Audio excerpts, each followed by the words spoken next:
Shri Venkateswara gold తాకట్టులో ఉన్న మీ బంగారాన్ని విడిపించి కొనబడును.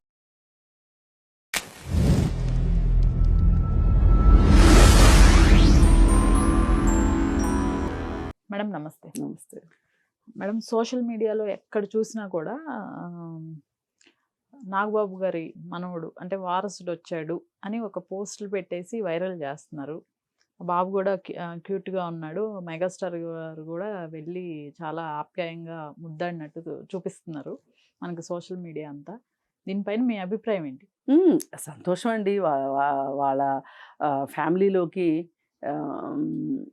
ఒక కొత్త సభ్యుడు వచ్చాడు. ఇప్పుడు ఏ ప్రేమికులైనా భార్యాభర్తలైనా ఇప్పుడు సహజీవనంలో ఉన్నవాళ్ళు కూడా బిడ్డను కనాలి అనుకుంటారు. అసలు చాలామంది బిడ్డల్ని కంటాము అని తెలిసే లోపే బిడ్డల్ని కంటామని తెలుసు, కానీ ప్రిపేర్డ్గా మదర్హుడ్ని కానీ ఫాదర్హుడ్ని కానీ పేరెంట్హుడ్ని కానీ ప్రిపేర్ అయ్యి పిల్లల్ని కనటం మన దేశంలో చాలా తక్కువ మంది చేస్తారు. ఇప్పుడు ప్లానింగ్ చేసుకుంటున్నారు. అవును, ఇదివరకు పిల్లల్ని ఆపటానికి ప్లానింగ్ చేసేవాళ్ళు, ఇప్పుడు పిల్లల్ని పుట్టించుకుంటానికి ప్లానింగ్ చేస్తున్నారు. అది ఫ్యామిలీ ప్లానింగే, ఇది ఫ్యామిలీ ప్లానింగే. ఒక రకంగా పాత రోజుల ఫ్యామిలీ ప్లానింగ్ ఆపరేషన్ అని పిల్లల్ని ఆపటానికి చేయించుకునేవాళ్ళు. సరే, ఏదైనా మానసికంగా కానీ శారీరకంగా కానీ ఆర్థికంగా కానీ ప్రిపేర్ అయ్యి పిల్లల్ని కనటం అనేది తప్పు కాదు. వాళ్ళకి ఆ పెంపకంలో ఒక బాధ్యతతో కూడిన పెంపకం ఉంటుంది. ప్రతి వాళ్ళు ప్రేమిస్తారు పిల్లల్ని, కానీ ప్రేమతో పాటు బాధ్యత కూడా అవసరము అనేది ఈవేళ ఆ పెంచే తల్లిదండ్రులకి కూడా మానసిక ఆరోగ్యం కూడా అవసరము అనేది ఇప్పుడు కొత్తగా వస్తున్నాయి. సరే, ఇవన్నీ కూడా ఈ రకంగా ప్రిపేర్ అయ్యి చాలామంది కనకపోయినా కానీ ఇప్పుడు కంటున్నారని చెప్పాం కదా, వీళ్ళు కూడా అట్లాగే చాలా ఇష్టంగా లావణ్య త్రిపాఠి కావచ్చు, ఇతను కావచ్చు, ఆమె సైన్ చేసిన సినిమాని కూడా కొంచెం పక్కన పెట్టి మరి ఆమె ప్రెగ్నెంట్ హుడ్ని బాగా ఎంజాయ్ చేసిందని చెప్పొచ్చు. చాలా సంతోషంగా ఉంది. తరువాత ఇప్పుడు డెలివరీ అయింది, ఇప్పుడు మదర్హుడ్ను కూడా అలాగే ఆస్వాదిస్తుంది అనేది అర్థమవుతుంది. ఆమెకేంటి అంటే కెరీర్ కంటే కూడా, ఈ గ్లామర్ కెరీర్ కంటే కూడా ఫ్యామిలీ ఇంపార్టెంట్ అనిపించినట్లు తను చూస్తే మనకి అర్థమవుతుంది. ఓకే, ఆమె వస్త్రధారణలో కావచ్చు, హావభావాల్లో కావచ్చు, బాడీ లాంగ్వేజ్లో కావచ్చు, తను కొంచెం డిఫరెంట్గానే ఉంటుంది. సరే, వీళ్ళిద్దరు కూడా మంచి కపుల్గా ఉన్నారు, బిడ్డను కూడా కన్నారు. చాలా చాలా సంతోషమైన విషయం. ఒక రకంగా కొణిదెల ఫ్యామిలీకి కంగ్రాచ్యులేషన్స్ చెప్పే కన్నా ఈ ఇప్పుడు కొత్తగా తల్లిదండ్రులైన వరుణ్ తేజు, లావణ్య త్రిపాఠికి మొదటగా మనం శుభాకాంక్షలు తెలియజేస్తూ, తర్వాత నాగబాబు కుటుంబానికి కావచ్చు, లేకపోతే ఇంకా ఆ హోల్ ఫ్యామిలీకి శుభాకాంక్షలు చెప్తాం. కానీ ఈ ప్రాసెస్లో కొంచెం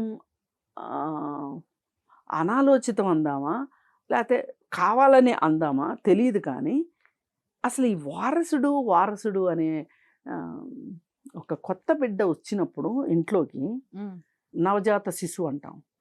ఆడ మగ అనేది కాదు, ఇక్కడ ఒక బిడ్డ, ఒక ప్రాణం ప్రపంచంలోకి వచ్చింది.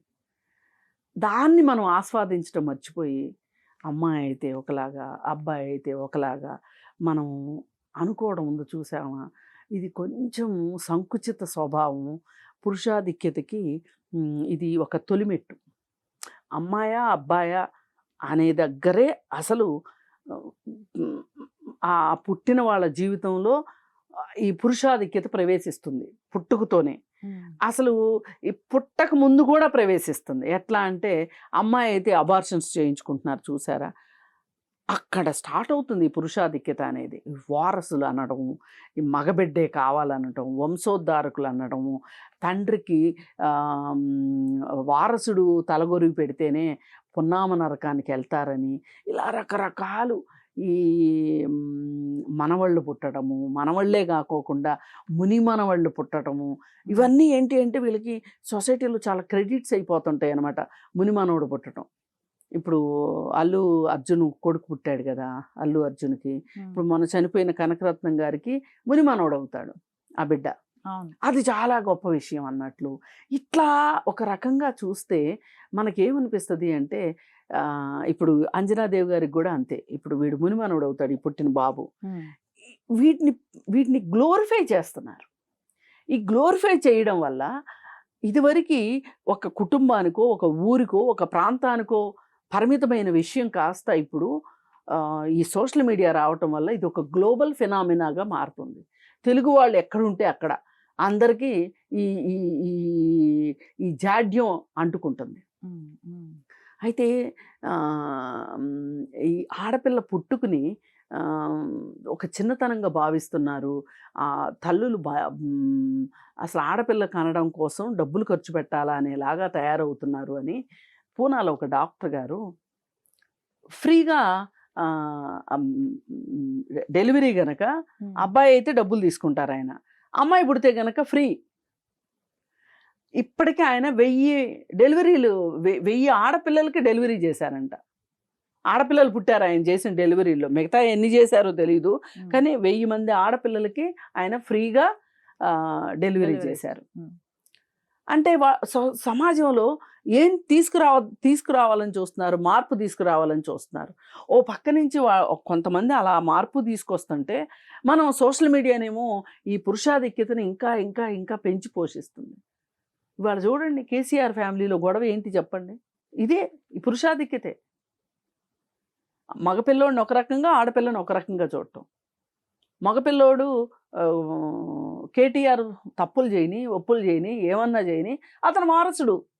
మళ్ళీ అతనికి పుట్టిన పిల్లలు కల్వకుంట్ల ఫ్యామిలీకి వారసత్వం.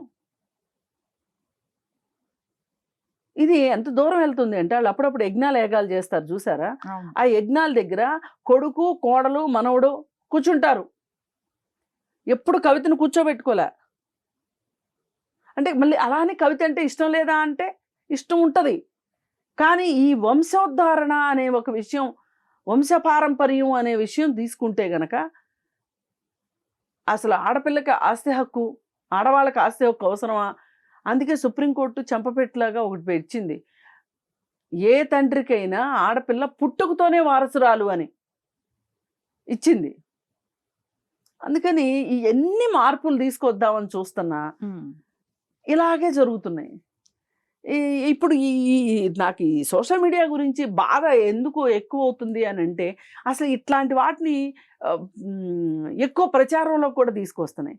పోయినసారి మెగాస్టార్ ఇచ్చిన స్టేట్మెంట్ కూడా వారసుడిని ఇవ్వరా అని అడిగాను నేను. మరీ ఇంటి నిండా ఆడపిల్లలు అయిపోయారు, ఆడపిల్లల హాస్టల్ వార్డెన్ లాగా తయారైపోయింది నా పని అని చెప్పి నేను అడుగుతున్నాను. ఒక్క లెగసీ కోసం వారసుడు కావాలనుకున్నా. మగపిల్లలేనా లెగసీని ముందుకు తీసుకెళ్ళేది? అసలు ఈ విధంగా అనుకుంటే జవహర్లాల్ నెహ్రూకి ఇందిరాగాంధీ ఆడపిల్లే కదా, మరి సరైన వారసత్వం తీసుకురాలేదా? ఆయన పేరు నిలబెట్టింది ఒక రకంగా, ఒక కొడుకుంటే నిలబెట్టేవాడో లేదో తెలియదు కానీ కూతురుగానే ఆమె చాలా నిలబెట్టింది ఒక రకంగా. మరి ఈ రకంగా చూసుకుంటే రాజకీయాల్లో చూసినా, వ్యక్తిగత జీవితాల్లో చూసినా ఈ ఈ విధమైన మార్పు రావాల్సిన అవసరం ఉంది. ఇది ఈ పేద వర్గాల్లో వాళ్ళు కూడా అబ్బాయి కావాలి అని చెప్పి ఇప్పుడు ఒక్కొక్కళ్ళు 5 అమ్మాయిల తర్వాత ఒక అబ్బాయి, 6 అమ్మాయిల తర్వాత ఒక అబ్బాయి. ఇప్పుడు తగ్గారు కానీ ఈ నంబర్ తగ్గింది. కానీ నాకు తెలిసి ఒక్కొక్కళ్ళు 7 మంది ఆడపిల్లలు కన్న తర్వాత మగపిల్లోడిని కానివాళ్ళు, మళ్ళీ ఇంకో మగపిల్లోడు పుడతాడని ఆ మగపిల్లోడు తర్వాత కూడా మళ్ళీ బిడ్డల కంటే ఆడపిల్లలు పుట్టిన సందర్భాలు ఉన్నాయి. ఇది ఇప్పుడు ఏమవుతుంది, 2 కాకుండా 3వ వాళ్ళు వచ్చారు అంటే గనక, 3వసారి అబ్బాయి పుట్టాడు అంటే వాళ్ళు ఖచ్చితంగా అబ్బాయి కోసం ఆగారని లెక్క. కొంతమంది 5 ఆడపిల్లలు ఉంటారు, వీళ్ళు ఖచ్చితంగా అబ్బాయి కోసమే కన్నారనమాట. ఈ ఈ పిచ్చి పోవాలి. పిల్లల్ని ఎంతమందిని కనాలి అనేది వాళ్ళ వ్యక్తిగతమైన ఇష్టాన్ని బట్టి ఉంటుంది. మగపిల్లాడిని కావాలనుకోవటం కూడా తప్పు కాదు, కానీ వంశోద్ధారణ కోసమే మగపిల్లాడు అనుకోవడం తప్పు. ఇప్పుడు ఒక ఇంట్లో ఒక అమ్మాయి ఒక అబ్బాయి ఉన్నారనుకోండి, వాళ్ళ వాళ్ళ పెరుగుదలలో ఒక హెల్దీ నేచర్ ఉంటుంది.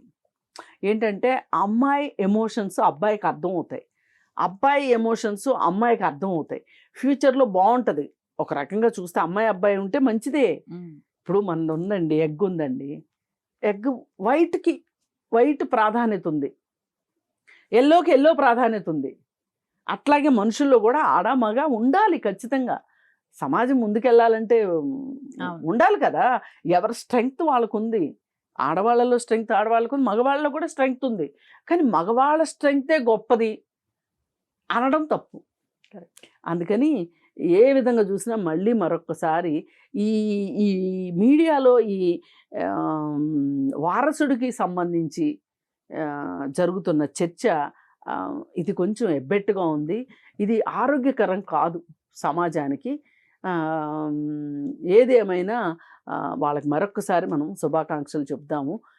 ఇలాంటి సందర్భాల్లోనైనా ఈ వారసుడు అనేదాన్ని కాస్త దాని ప్రాధాన్యతని, అంటే నేను ఎందుకు అంటున్నానంటే వారసుడు చుట్టూ పురుషాధిక్యత లేదనుకోండి, మనం మాట్లాడడానికి లేదు.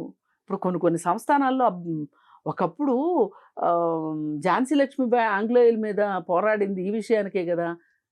ఆ పిల్లలు లేని వాళ్ళు ఎవరి దత్తత తీసుకుని చేస్తే కుదరదు అంటేనే కదా ఆమె పోరాడింది. అట్లా ఏదైనా ఒక మార్పు కోసం ప్రయత్నించాల్సిన అవసరం ఈరోజు బాగా ఉంది అని అనిపిస్తుంది. ఆ దిశగా ఆలోచించాలని చెప్పి కోరుకుంటున్నాను. Right madam, thank you.